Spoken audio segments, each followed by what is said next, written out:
I'm Vinicius Gorgati, a principal at Sasaki. I am Marta Pastrian. I am an associate principal in architecture at Sasaki. This is the Frederick Gunn School, the Lizzie.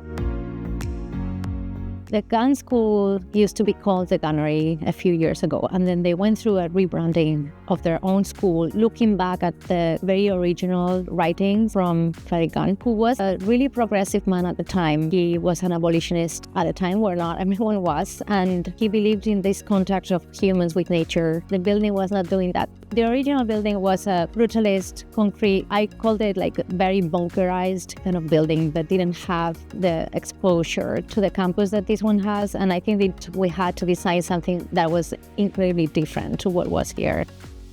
I would say it's the idea of a contemporary farmhouse. One, because it is a typology that is indigenous to this area. And two, because farmhouses have in common with this campus this sort of idea of simplicity and authenticity that pervades the main quad over here. So when we thought about placing a building here, we wanted it to sit naturally, not only on the site and on the campus, but also in relationship to the other buildings. One of the missions for the building was to be both a hub and a link in between different campus spaces. The building is meant to be a shortcut, right? So the kids can come in and out through the building. That we envisioned not only as the role of the building, but also for the landscape as well. The terrain on this campus is quite intense. We wanted to make sure that there are natural pathways that may suit your mood or your abilities in ways that are comfortable.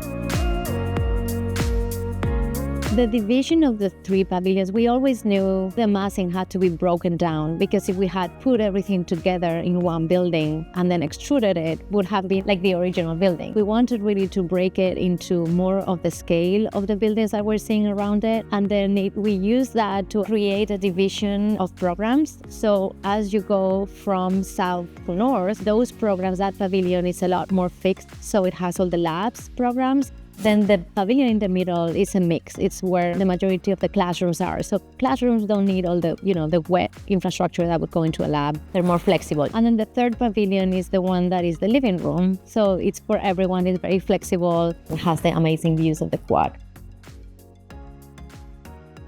This institution has a very progressive and forward-looking attitude towards sustainability. They allowed us to investigate and embrace everything from, geothermal under the earth to solar panels on the roof. So we had the benefit of an open mind about the opportunities for the project. More importantly, I think there was a mindset about exploring the maximization of the opportunity here so that we could make sure that this building and this landscape represented a step forward for the campus, and whatever comes afterwards can build upon that.